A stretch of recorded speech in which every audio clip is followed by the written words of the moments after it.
Welcome, everybody, and thanks for coming. This is a panel discussion on de-escalating conflict between students and teachers.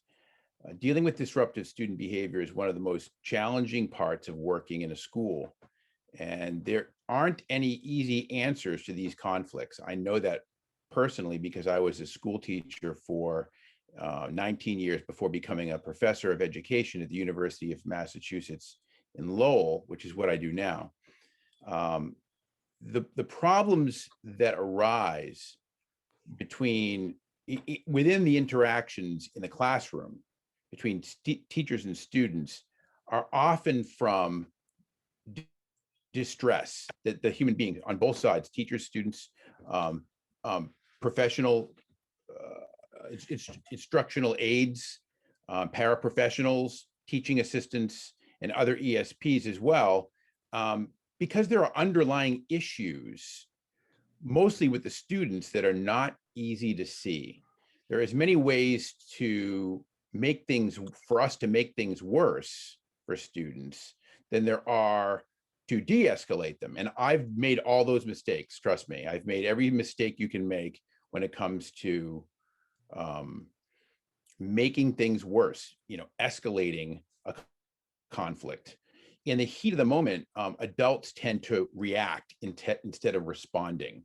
So today we want to talk about how we can respond as opposed to reacting, and how we can be more conscious and mindful of what students need. Generally, when students who either have underlying PTSD, post-traumatic stress disorder, or low impulse control, like that's associated with ADHD, or have a nonverbal disorder like autism spectrum disorder, their weak self-regulation tends to manifest itself in behavior that's disruptive, that's not normative behavior.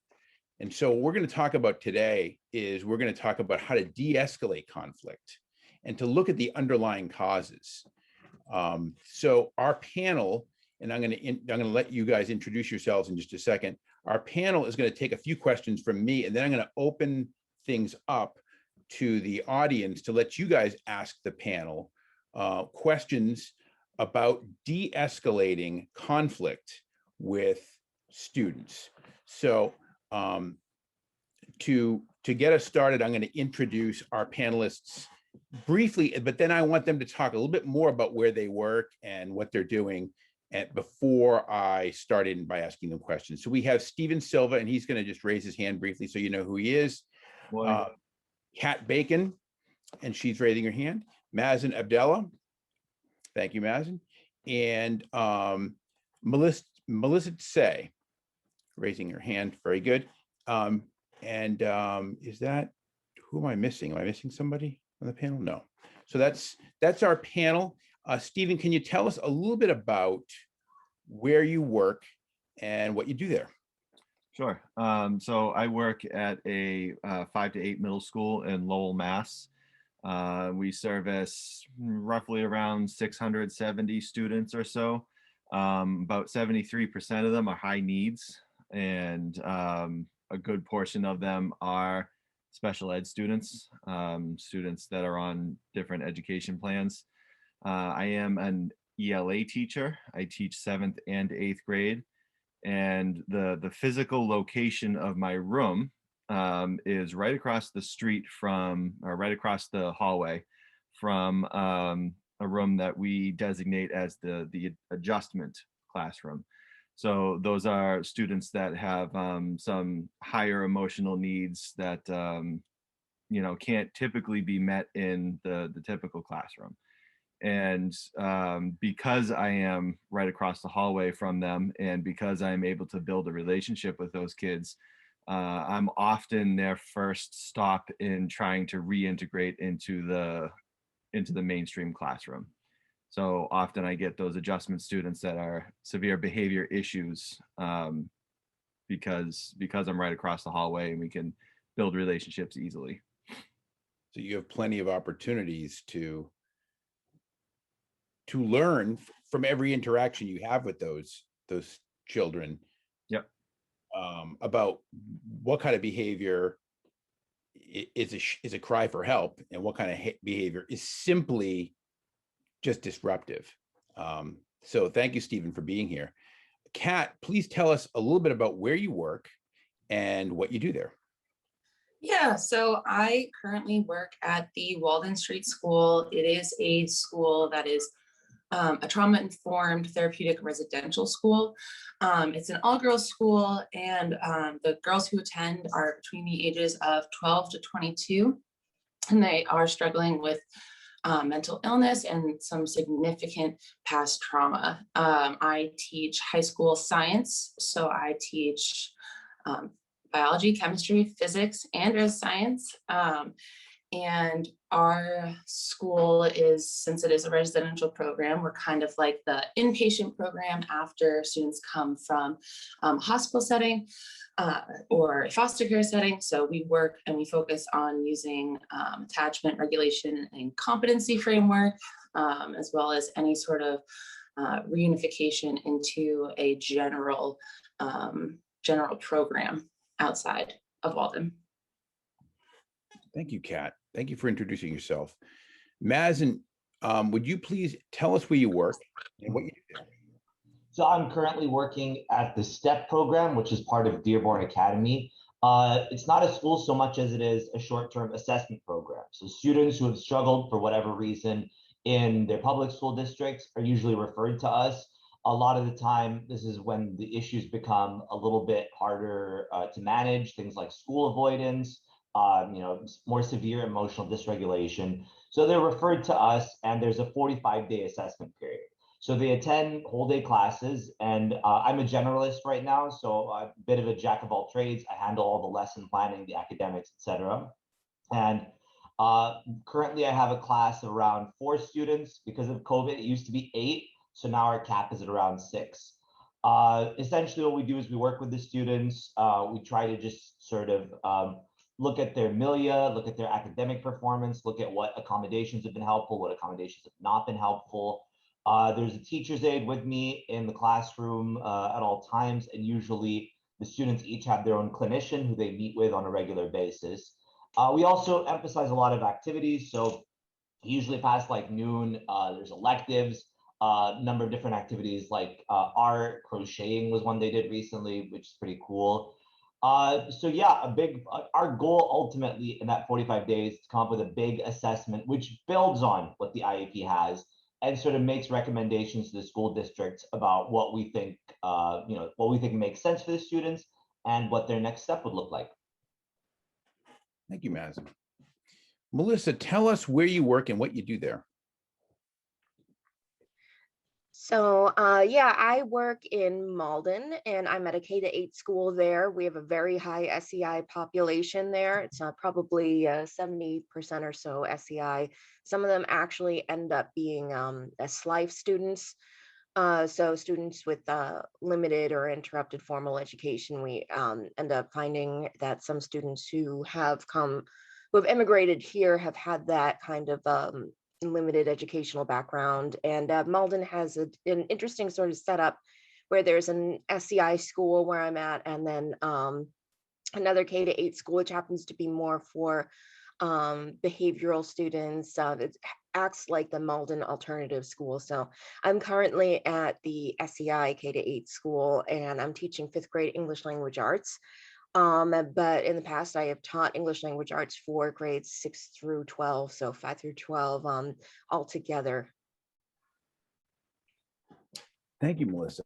And again, thank you all for being here. And if you're just joining us on this call, we have a panel discussion that we're talking about de-escalating conflict with students. And I'm going to ask some questions of the panel, and then I'm going to open the conversation up to everybody so that we can have a discussion, a dialogue about ways to de-escalate behavior.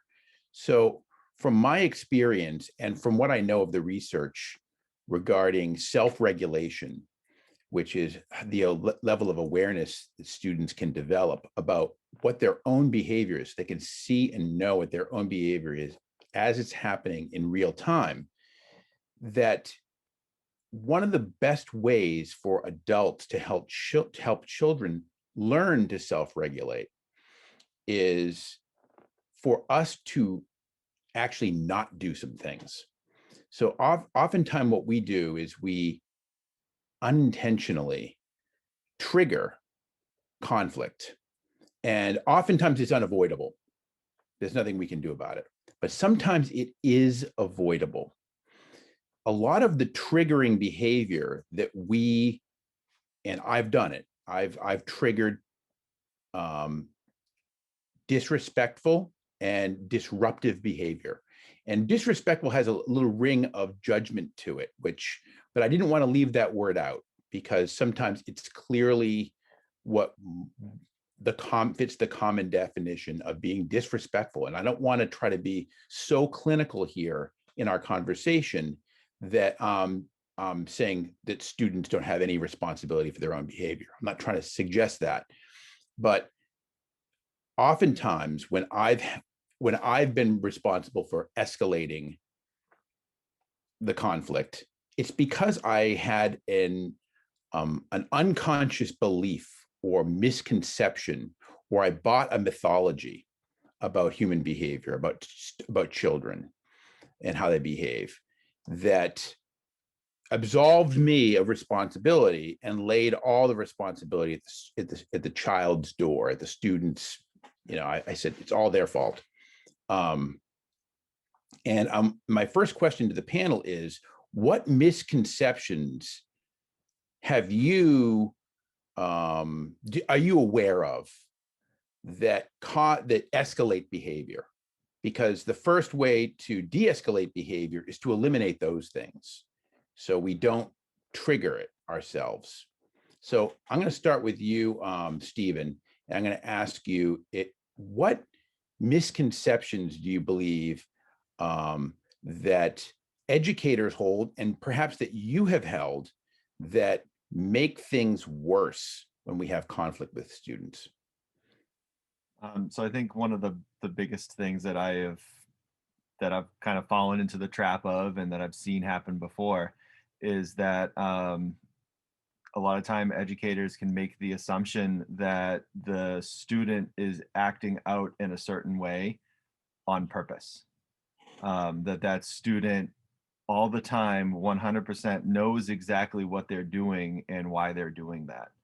I think a lot of times in the heat of the moment, we can forget that kids are impulsive. And I spend my every day working with 7th and 8th grade students.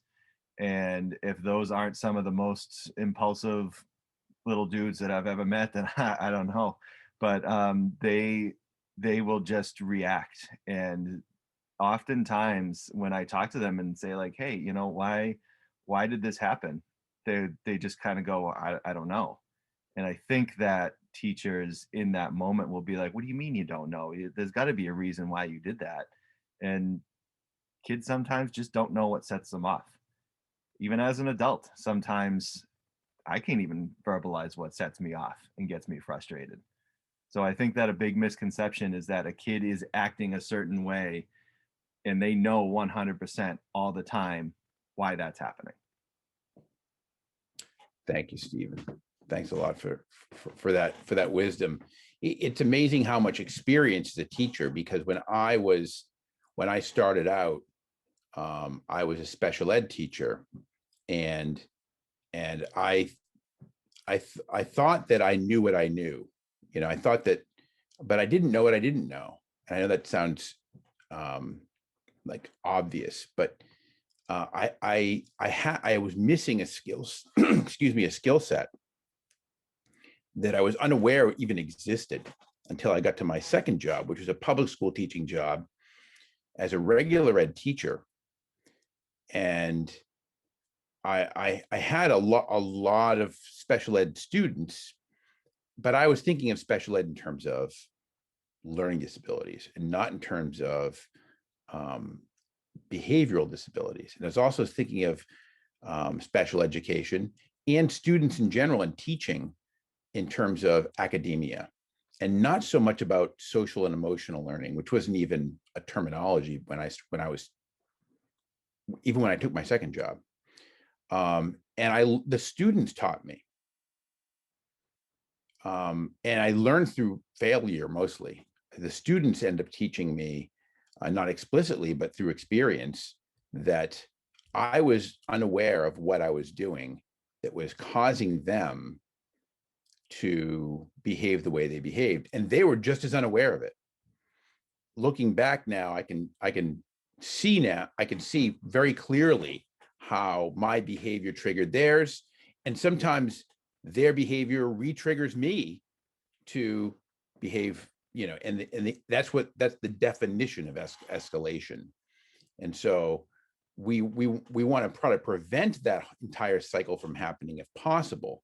We also want to, walking into a situation that we didn't trigger, we want to be able to de-escalate that. So I'm wondering what a lot of my behavior came from misconceptions. I believe, for example, that student, I thought they knew what they were doing. I thought they were doing it on purpose, like Stephen, like you were saying. But now looking back on it, there were some of them were totally unconscious, unaware of it. And some of them were only partially aware of what they were doing.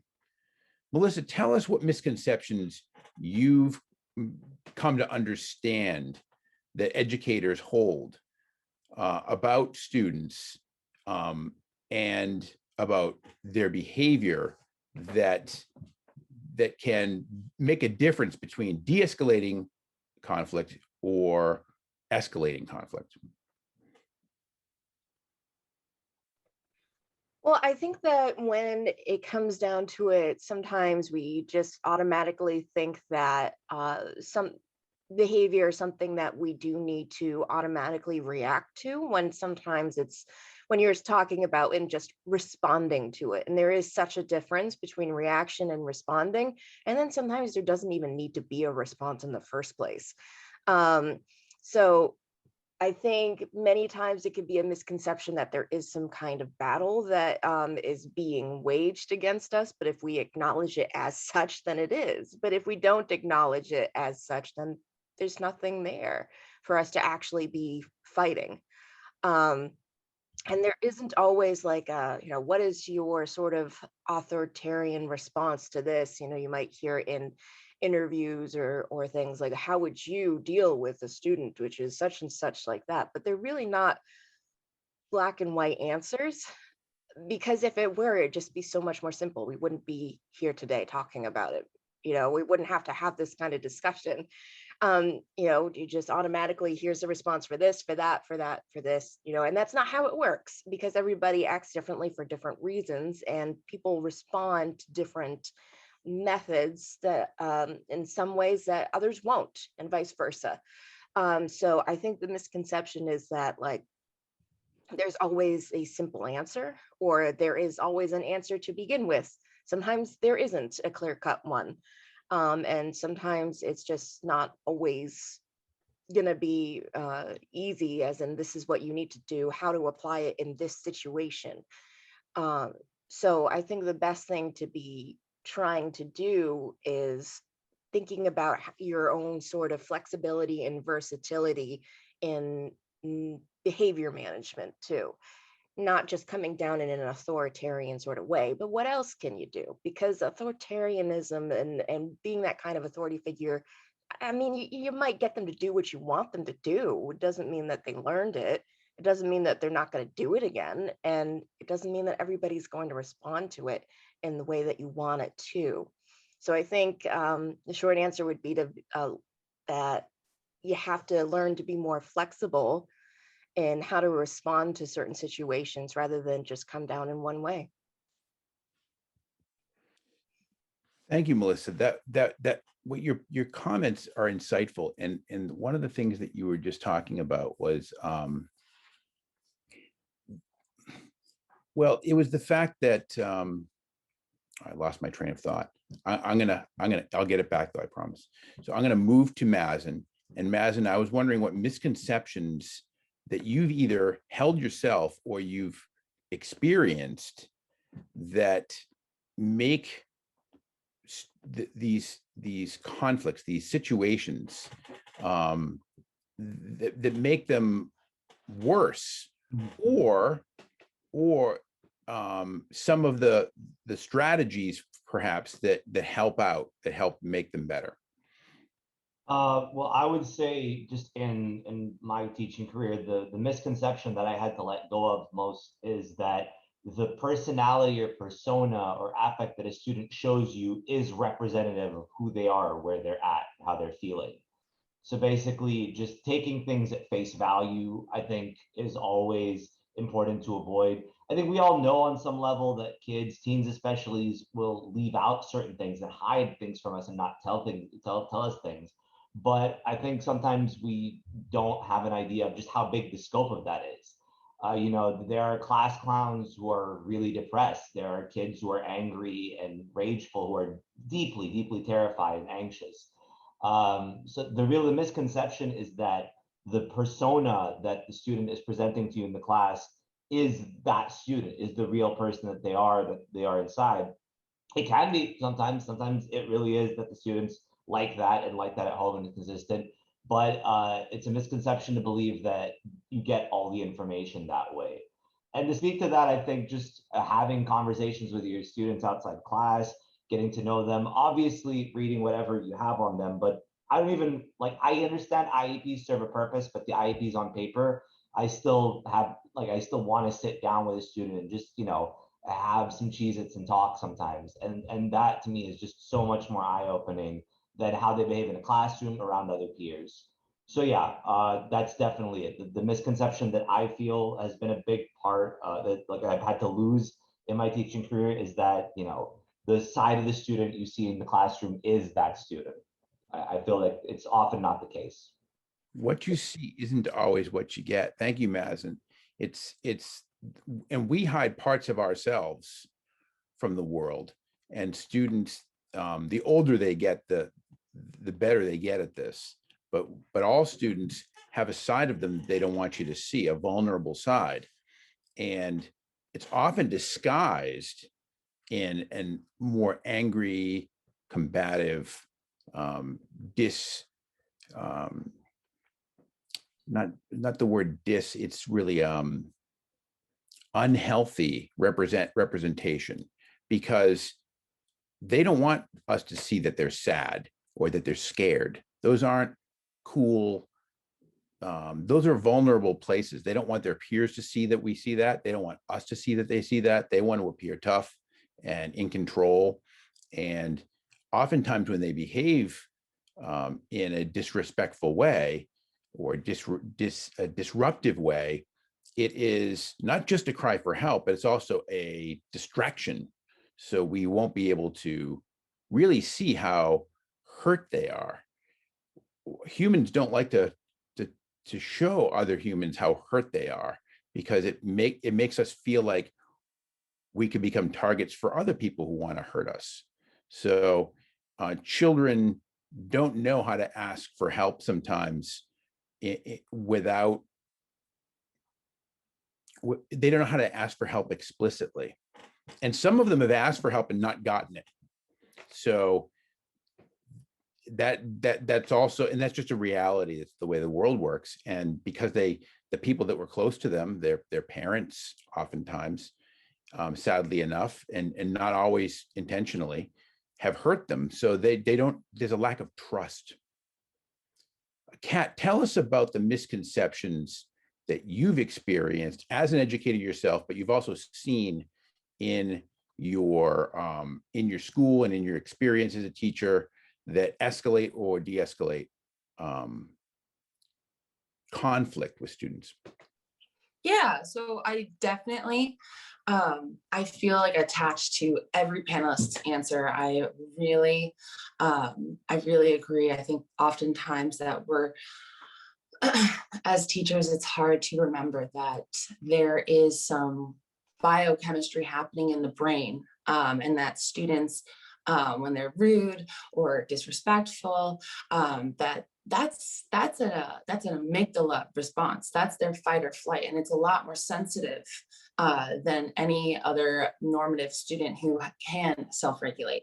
And that when a student is dysregulated, there's about a 20-minute period where the student, what I call is like buffering, because their body is reacting in such a behavioral manner to preserve themselves because of either their developmental state, where they have been in the past, their any sort of diagnoses that they do have. And so for me, that affects my misconception is that as the teacher, I'm always right.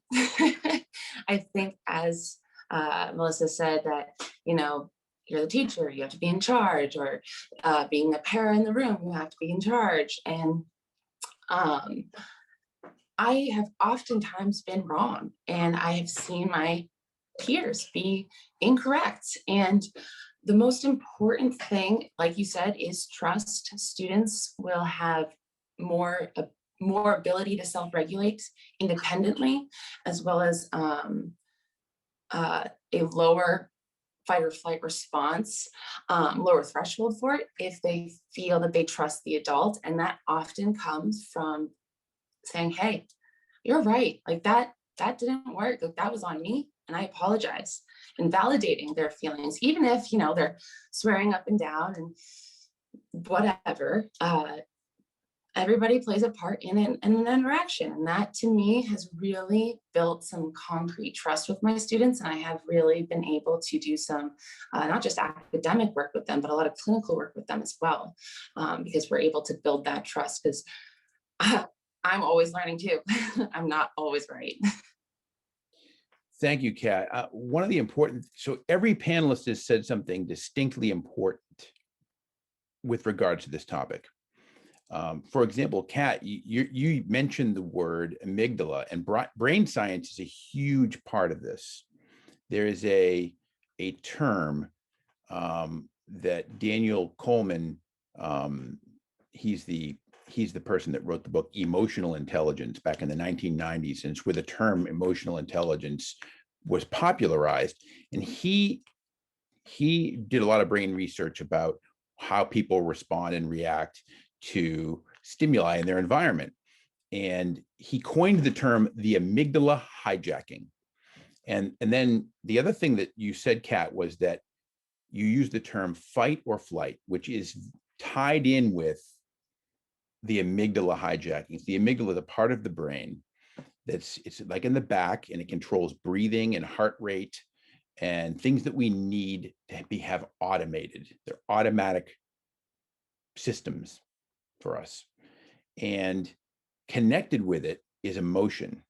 So it's strange that emotion is so connected with our survival, but it's evolutionary. So when we become afraid, we trigger our amygdala, it lights up. And when the amygdala, functional MRIs, fMRIs, have shown that when the amygdala lights up, the frontal cortex, the part of the brain that we think with, that we can reflect on our own behavior with, and we can be metacognitive about ourselves and about how we're acting in the moment.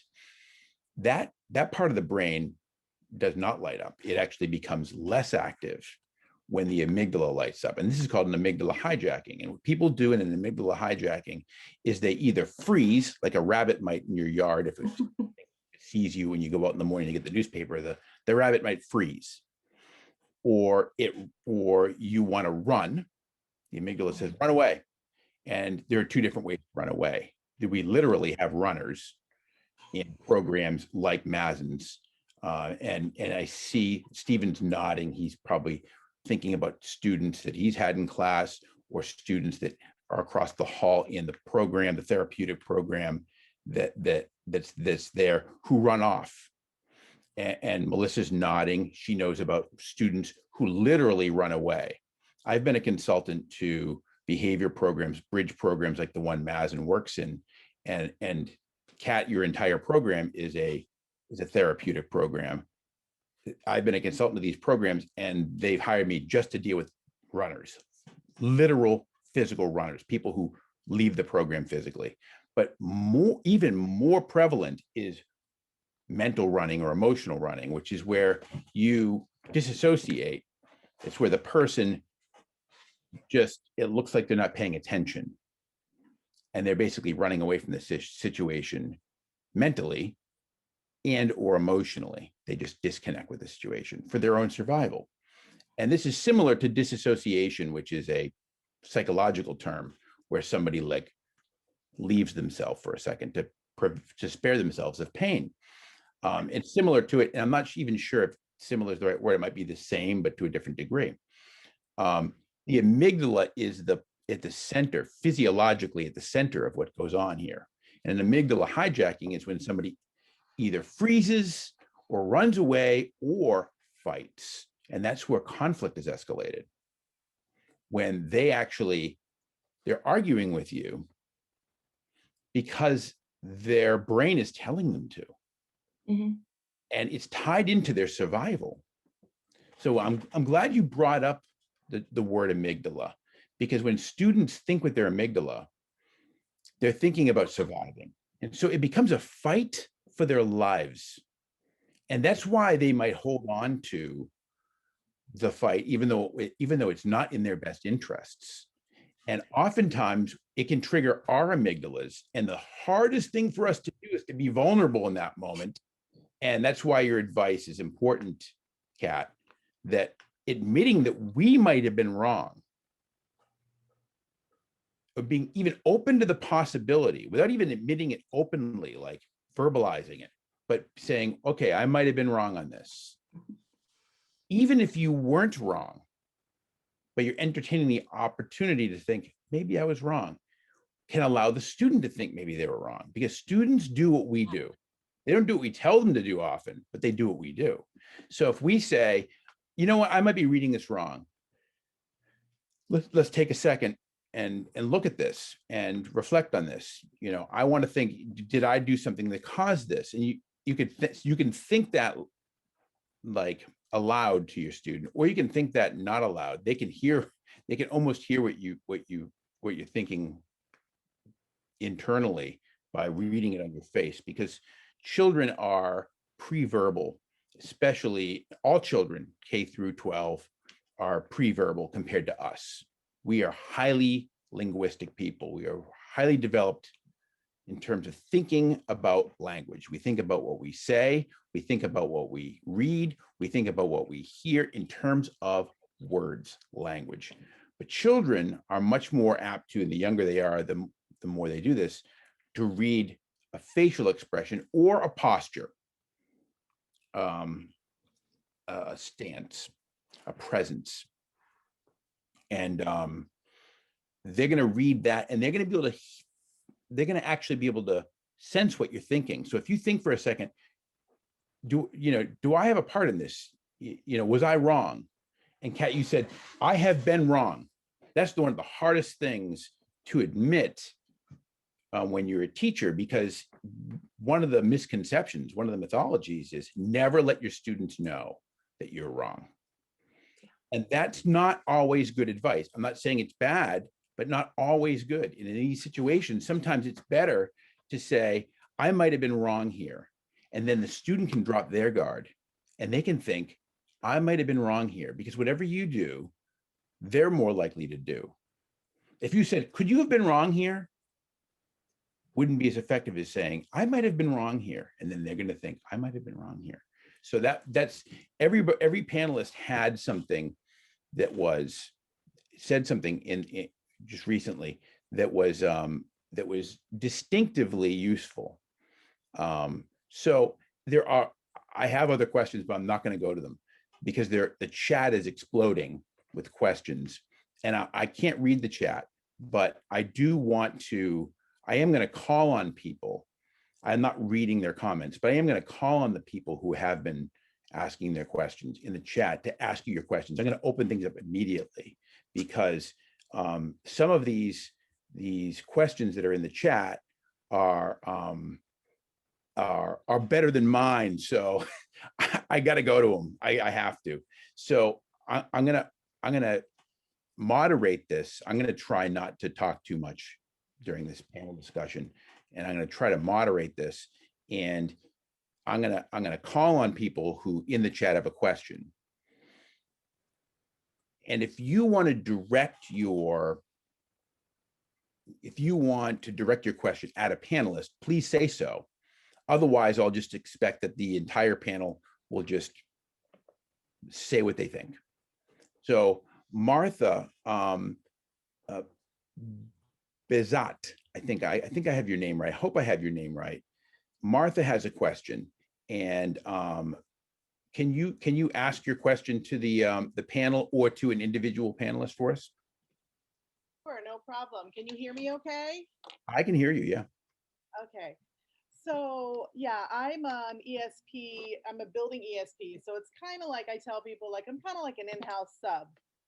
But I cover classes a lot, sometimes for meetings, sometimes for the whole day. Sometimes I'm in for someone for a week. So I'm in one building. I'm anywhere from K to 8. So I have multiple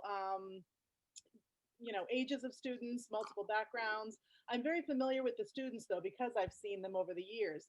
But a lot of times when there's if the disruptive behavior is extreme enough, obviously I can call for help. But a lot of it ends up in this kind of middle area where it doesn't really qualify for a visit to the principal, but it's disruptive, and sometimes I know information about the child, so I understand where it's coming from, but I still have to manage that. Sometimes I'm in rooms with 7th and 8th graders where like the students are even like, are you serious? And I feel like we don't get a lot of training in that as ESPs. And that's why I was thrilled to see this topic covered at this conference. So I just need some tricks up my sleeve, how to mitigate disruptive behavior, not come on too strong. I think I've developed some rapport with the students, but just some other strategies would be great. Thank you, Martha. That's an excellent question, and I'm going to open that up to the panel, and I'll let panelists just jump in and attempt to answer these questions the best you can on the fly. I have a question for you. Do you have like a teaching assistant with you? Do you have staff available to you rather than going directly to the principal's office? No, I am usually the person, I'm in there by myself usually. That makes it a lot more challenging. I think a lot of the time, especially with that age group, because I used to work in middle school in Lowell, there's a couple of things that I love to use. I mean, peer pressure is huge.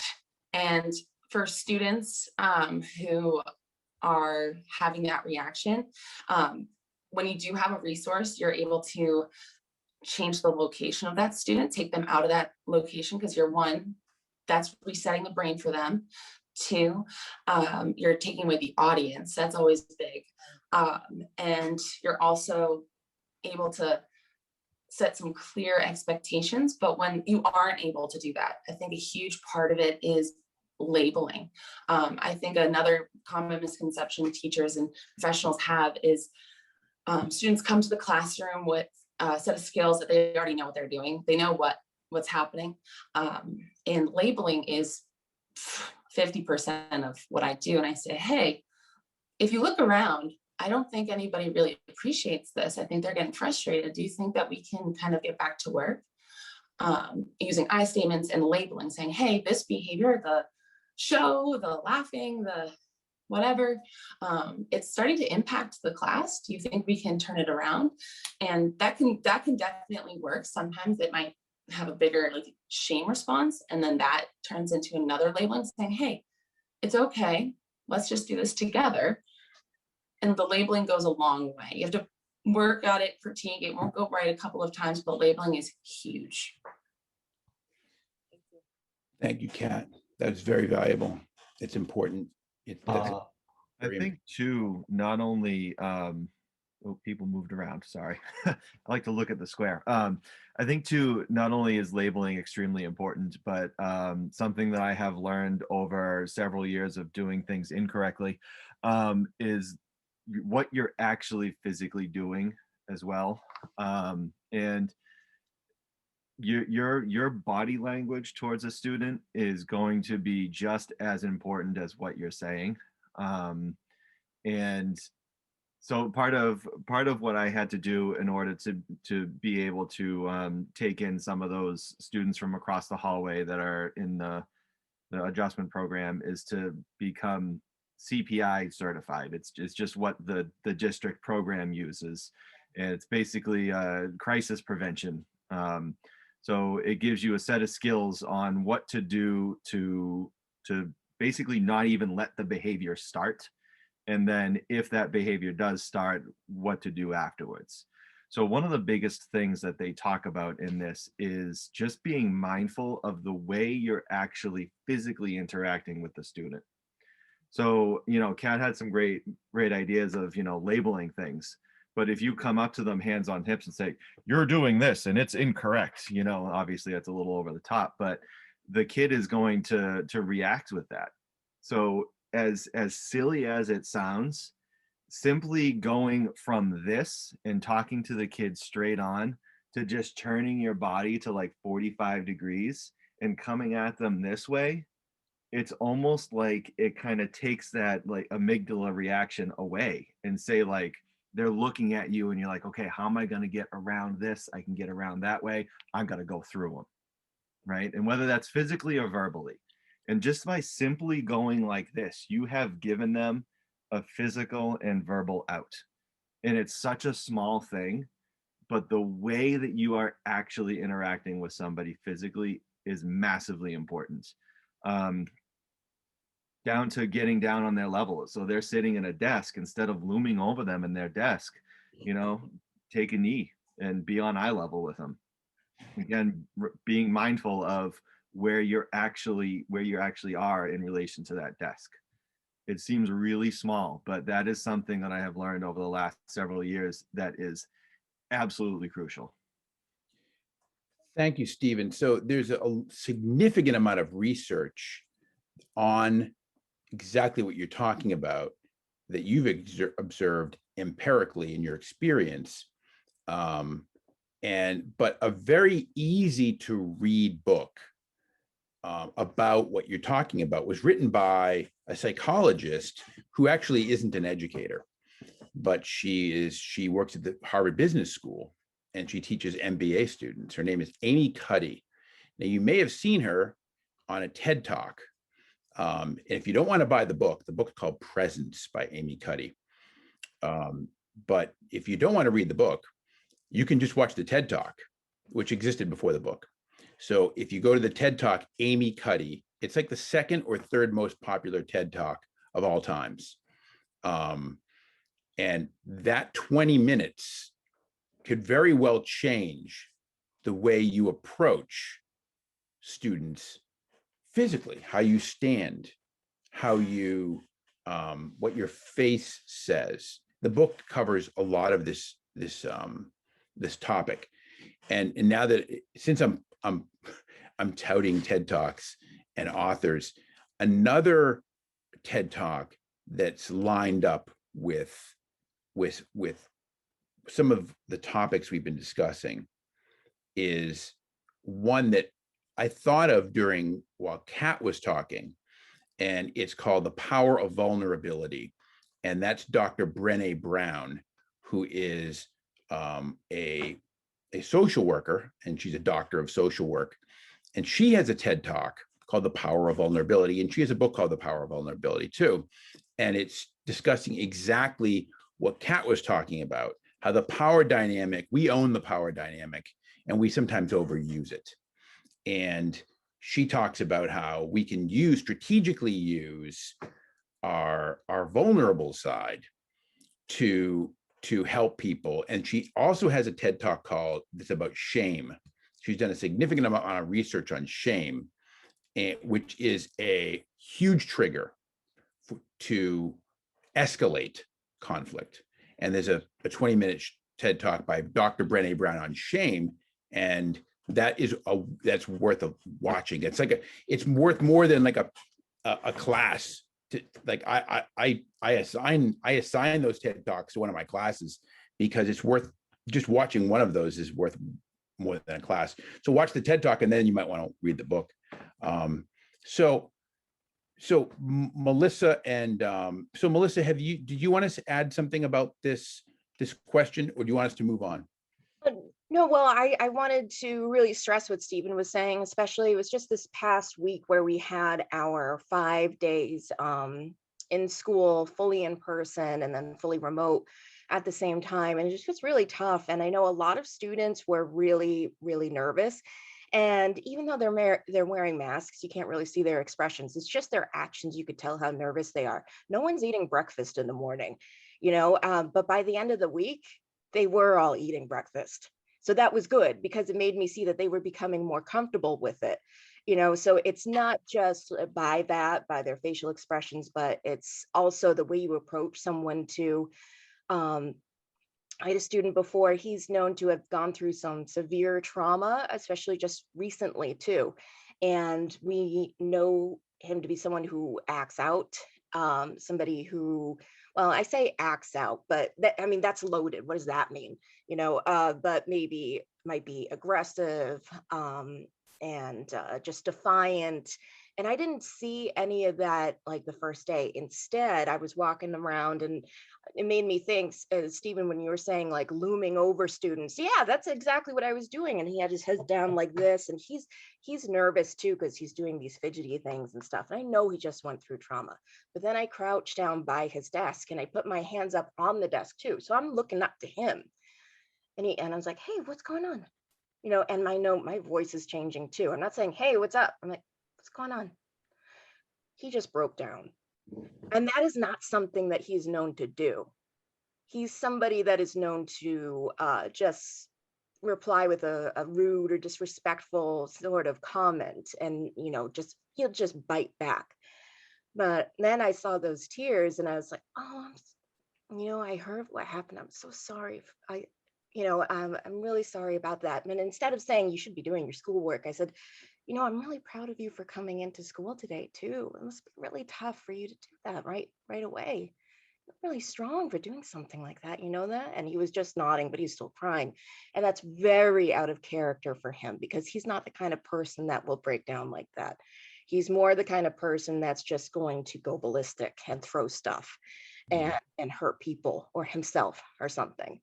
So I think it was just crouching down like that and bringing me to his level, not even at his level, underneath. So he's looking down on me, was disarming, very disarming, enough for him to feel like it's okay for me to cry, which might not have been something that he had felt was okay for him to do before. And maybe that's why when I showed that kind of response to him, he did cry, because he hadn't had that sort of reaction or response before, and that disarmament that he had seen. And posture can be really domineering or disarming too, by the way. It's all about that. Why do you think maybe servers will at restaurants come down to you and like, how are you doing? Did it be more approachable? Not like, there's a reason why people say that. And then there's a reason why people move and they act the way they do. They have certain postures like that. He was so much more inner to himself, almost like a protective way, which is also weird for someone like him. But by the end of the week, I do see him head up more, neck more exposed like that, outward more. That's a very, very good sign because he's feeling more comfortable and okay, feeling more vulnerable. It's kind of like when a cat has its belly exposed, means they trust you. It means they trust you enough to not go after their vulnerability. So that is a comfortable thing that they're showing you. So when you can pick that up on somebody, especially notice differences that are not good, that is a very good insight for you to pick up on. So I'm so glad, Melissa, that you brought up the cat, because these behaviors have evolved over millennia for us, and they're baked into us as animals. So like I talked about the rabbit, or if you pick up a toad and it pees in your hand, that is an amygdala behavior. It's peeing in your hand. Like if a giant person as big as me is to a toad, like a giant came along and I was toad sized and picked me up, I would probably pee in its hand too. because the body's saying you'd run faster if you weighed less. That's what the body's saying, and the amygdala is controlling all that. It's why we feel nauseous when we're in a stressful situation, a extremely stressful situation, because the body's saying, if you throw up and don't have any food in your stomach, you won't, number one, won't need the energy you won't have the diversion of just digesting it. You won't need to use that energy. You can use it to run. And number two, you'll weigh less. You'll be able to run faster. So the common misconception here that you're touching on, Melissa, is that dominance, which we want to preserve our dominance in these situations, and we absolutely do. And it seems counterintuitive to get low physically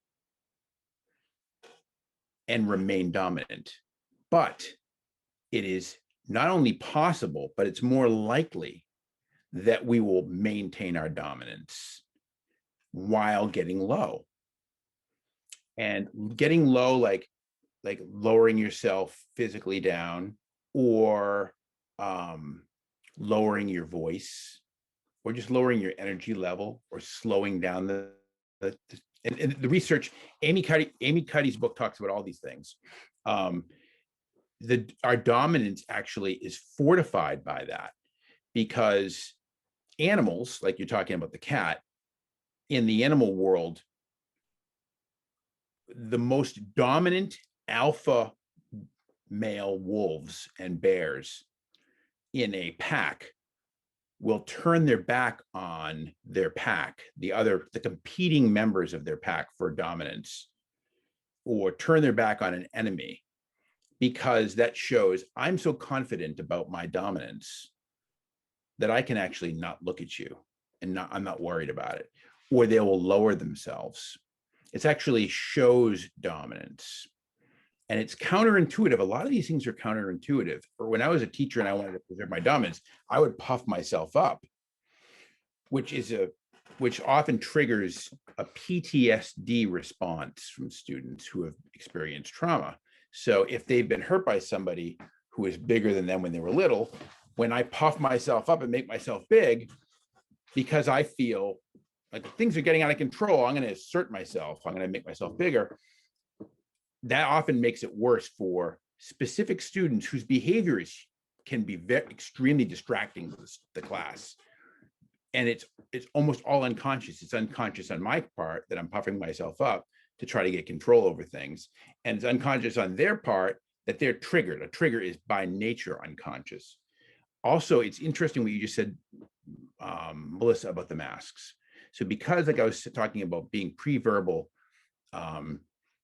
children are counting on our micro expressions. The little tiny muscles in our face communicate to them what's going on.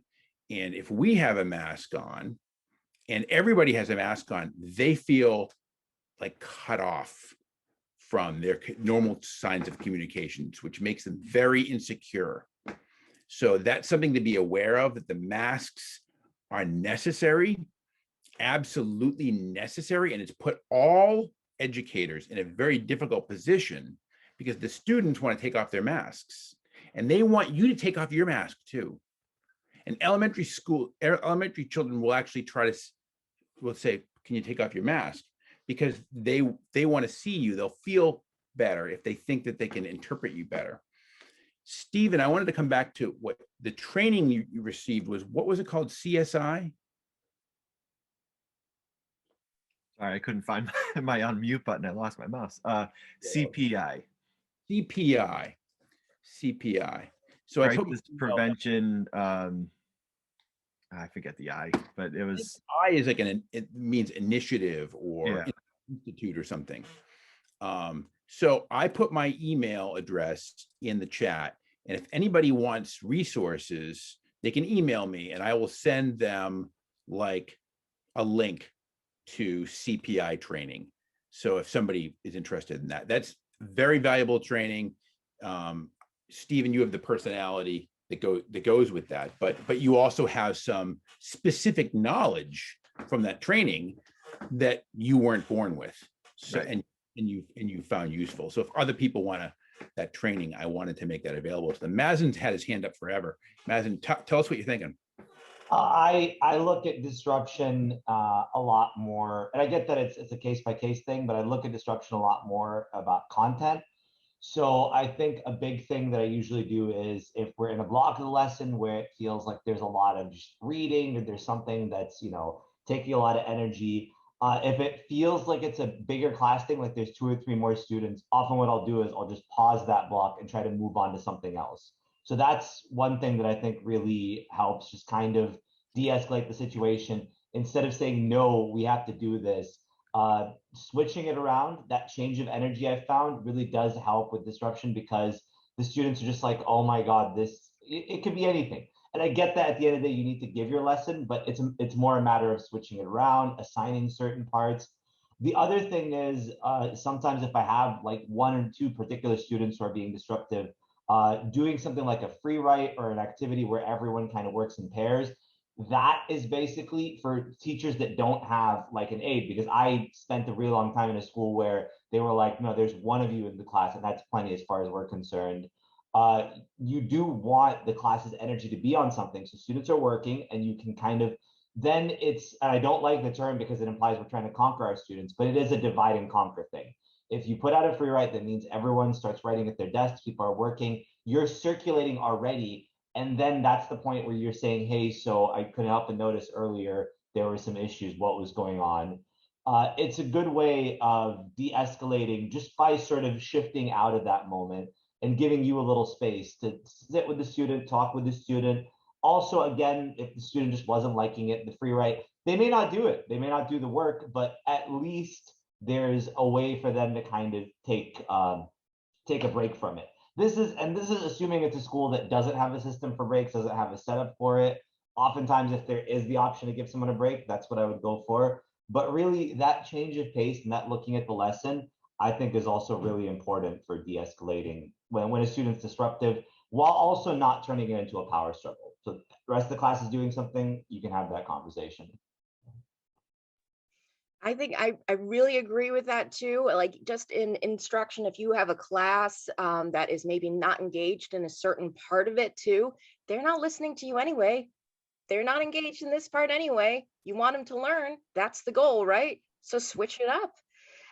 So sometimes even at the beginning, I go over the agenda and I say, I don't know. Do you want to read first? And I'm kind of, I mean, we can if you want, but we could just save that for later. What do you think? What do you want to do? We could do that after. What do you feel like doing? Type of thing.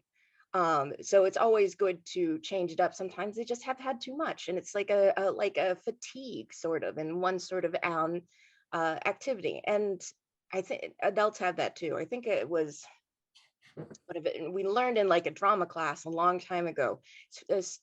Adults can only sit and be engaged in like a movie or something for 51 minutes until starting to feel restless. Now in conversations, it's a lot sooner than that, just maybe a couple minutes or so. So that goes to show you that even, oh, kids don't focus. No, adults don't focus either. So that's why it is good to change it up sometimes. So it might not just be an aggressive sort of behavior, but if their behavior is telling you they're not paying attention or they've checked out, then change it up like that. I totally agree with that. So thank you, Mazen and Melissa. All of these things strike me as being somewhat counterintuitive. So for example, Mazen, you're saying, and this is a great, this is a switch. We're switching from mindset things like, oh, if you have this mindset, this is what's it's going to poison the environment. It's going to help the environment. You're giving us a specific strategy, which is very helpful. So what can I specifically do that would help my situation? You're saying change things up, change the direction, give people a break, put them on, go from a group work to individual work, or go from, whole class discussion to group discussion. So that is sometimes that's not for an ESP, that's not within your power to do. And sometimes it is. But it's an example of changing things up, and you might just change things up in the dynamic with one person, like just change the topic or change the conversation, or change the way,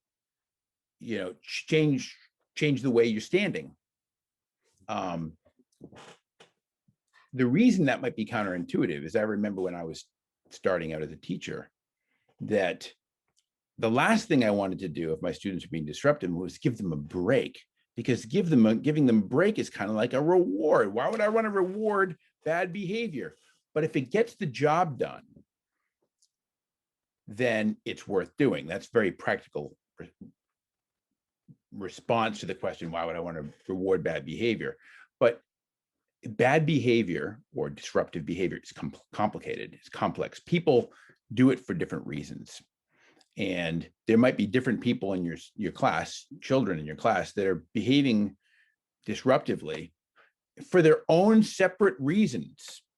And some of them are feeding into it and just being somewhat disruptive because of the environment itself. And changing your activity, changing the assignment, the activity, switching to a free write doesn't have to be a break, but it could be exactly what they need. And their bad behavior might be saying, I need a break. I need a break. And it could be just a very short break. So it's counterintuitive. You're like, I don't want to give them a break, but it's important for us to look at what's going on. And when we say, I don't want to reward bad behavior, the misconception there is about rewards and punishments, which is a famous approach to disruptive behavior, which is called behaviorism. And it comes from like B.F. Skinner and Watson and other behaviorists who say, when you have behavior that you don't like, you want to condition people not to do it. So you punish them or you incentivize by giving them rewards when they're behaving well. Well, the punishment, and the research shows this, works well with animals, like when Pavlov did his experiment with dogs and other animals. But punishment only works well with children in an academic environment if you continue to bring it. So if you're going to use punishment as a way to control your students, then you're going to have to always be punishing them. It has to be continuous, and you have to be consistent about the punishment. There are other ways. Rewards work much better than punishments, but there are other ways to approach these complex behaviors, because our children aren't really, well, they're not dogs at all. And dogs behave like humans to an extent, but dogs aren't in class. We're not trying to teach them in a classroom, or mice. So a lot of the behaviorist ideas are prevalent in our society, not just schools, that we punish bad behavior and we reward good behavior. There are other ways of doing it that are often more effective, but it requires reading the situation well. So we got to step back and go, what's going on here? And sometimes what you're saying, Mazen, is exactly gives us the chance to assess the situation. We switch the activity to a free write, and now we have a minute to go, what's going on here? What's really happening here? And even if you don't figure it out, you're thinking what's going on here. The students see that. They see you reflecting. And when you do whatever you do, they do. And then they might reflect. So we have some questions. And Lucas, I don't know if your question was answered in the chat or not, but I wanted to give you a chance to ask your question, Lucas. Are you still with us? I am with you. Can you hear me? I can hear you, yeah. Okay. So, sure. My district has a TLP program. And then when Mazen introduced himself, he said he's at the Dearborn School, and I went to the link, and it's a therapeutic school. It seems like a broad term, and I would just love to know, when somebody tosses around a term, therapeutic, what are we talking about? So what is a therapeutic program in a school? That's a common word that's thrown around, a common term, and that's an excellent question. I'm going to direct that question actually to Kat, because her school is a therapeutic school, but then I'm going to open it up to the other panelists because they actually have a different context on it. And I think that's valuable as well. So how would you define that, Kat, what therapeutic program means? Yeah, so I think that my program is super similar to Dearborn, except that it's considered inpatient almost. The students that I work with live on site on campus. They work with a clinician. They get pulled during my class for treatment, for calls with their DCF worker, their lawyer. Sometimes they go to court. Sometimes they have family therapy, all during the school day. The students are there, and we have a supervisor who runs the shift of the day with a full residential staff.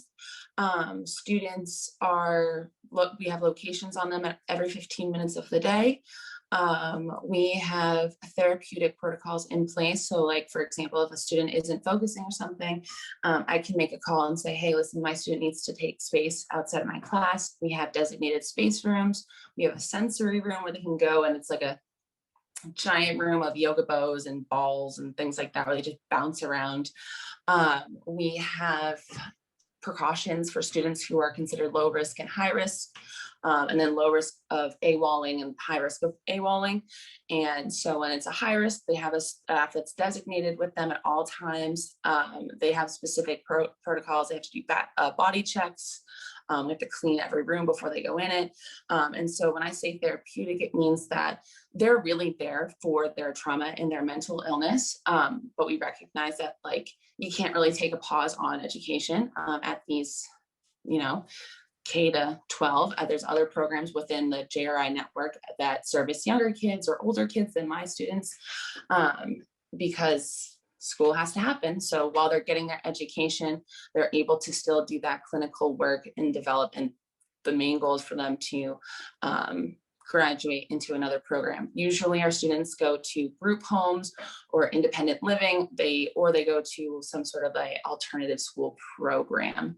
And I lost my train of thought. There's one more thing I was going to add, but I have to be completely trained by the clinical staff. My teaching can take a pause, and we do go to school through the summers because of the amount of interruptions that happen for the clinical and therapeutic work. So Kat, that was all. Thank you so much.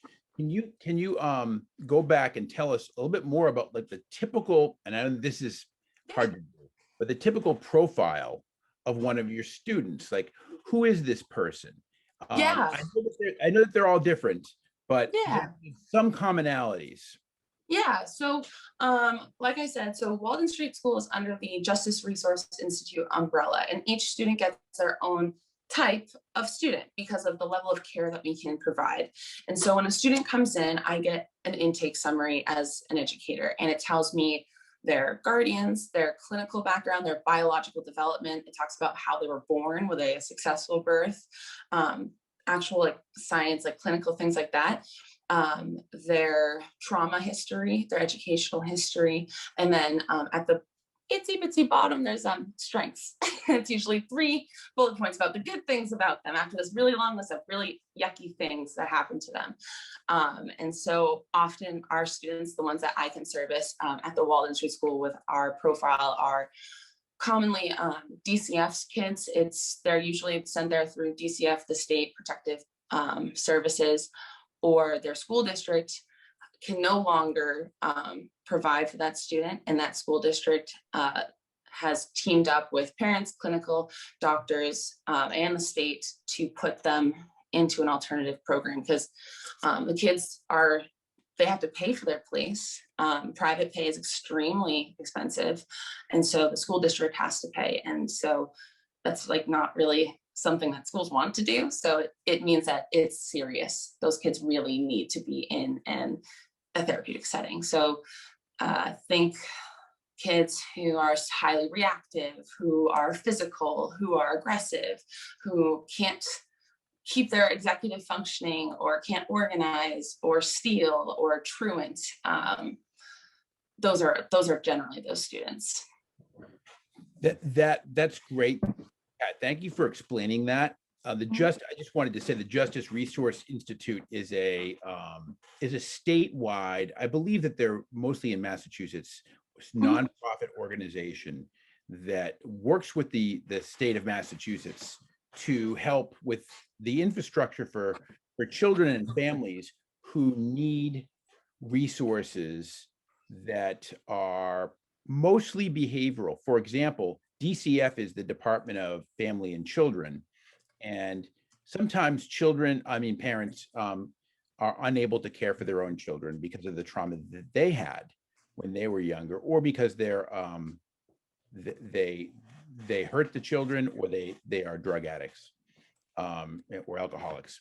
So oftentimes in these cases, the state, when you have a parent who's unable to care for the child, will take the child from the family, temporarily or permanently.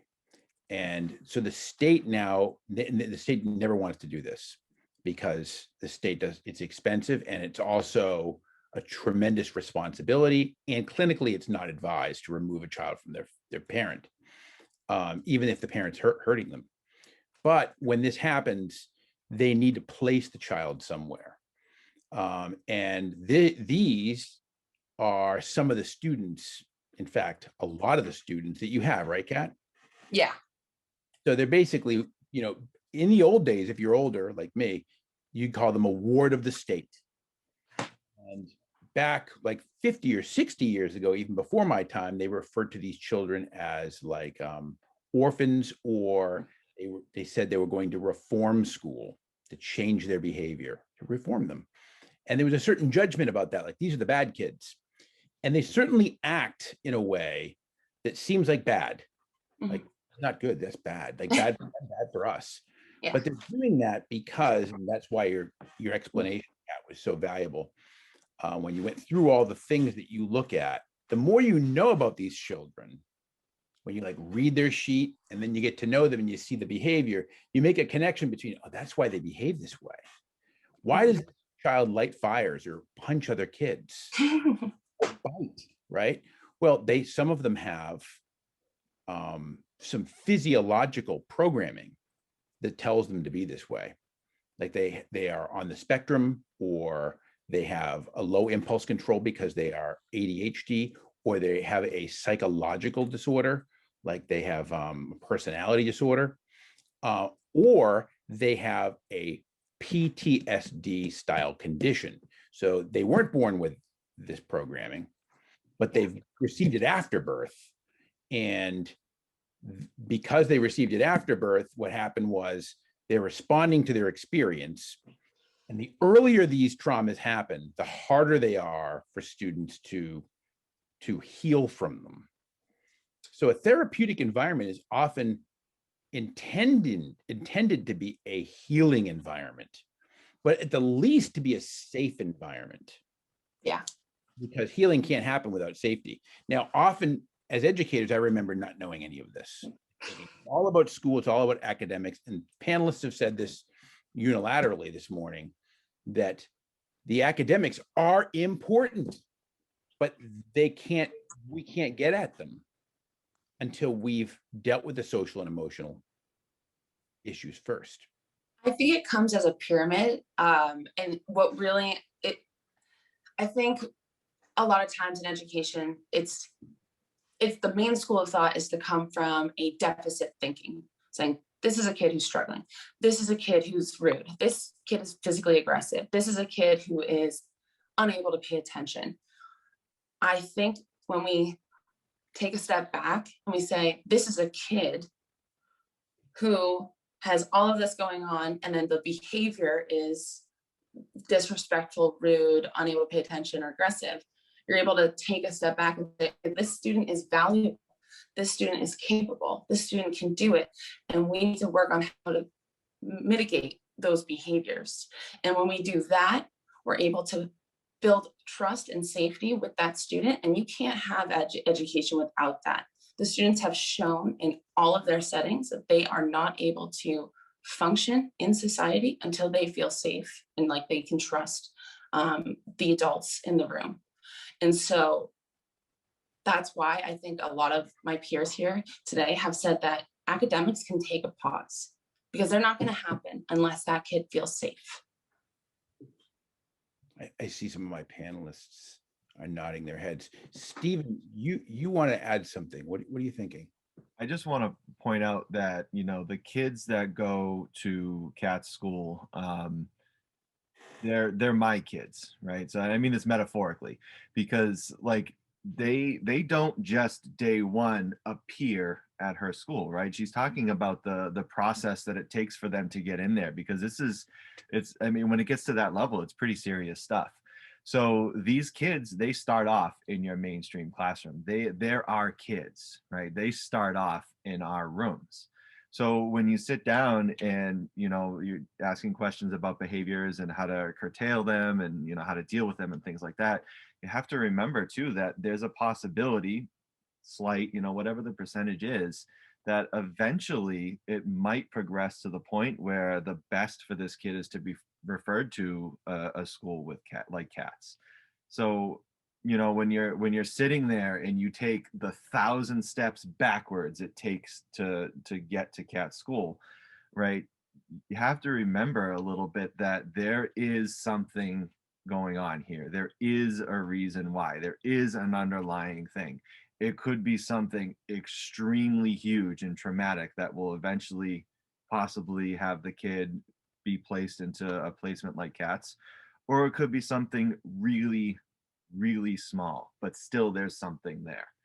So I think that's an important thing to realize, that, you know, Kat's school is a big deal. You know, those kids that are there, they need a lot. They need something that I cannot offer in my four walls, but they've started in my four walls.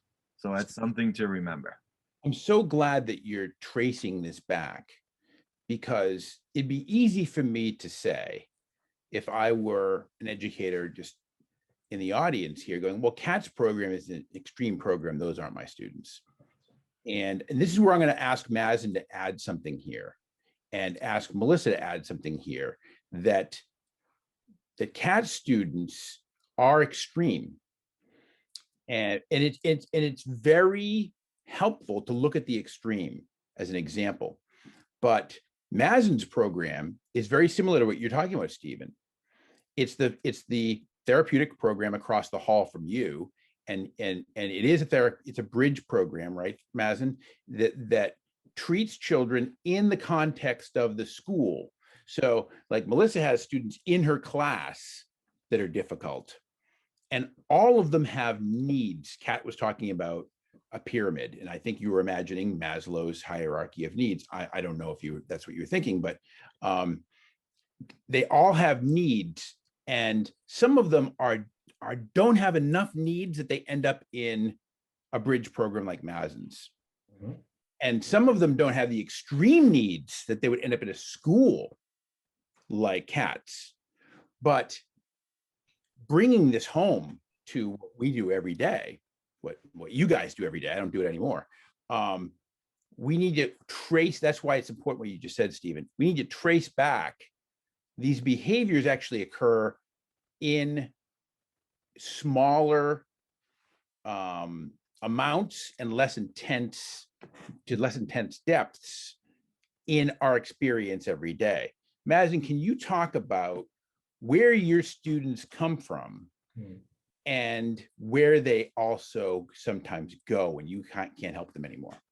Yeah, it really has run a gamut. So I started off initially teaching high school level students. Just by virtue of the fact that we didn't get any more high school referrals.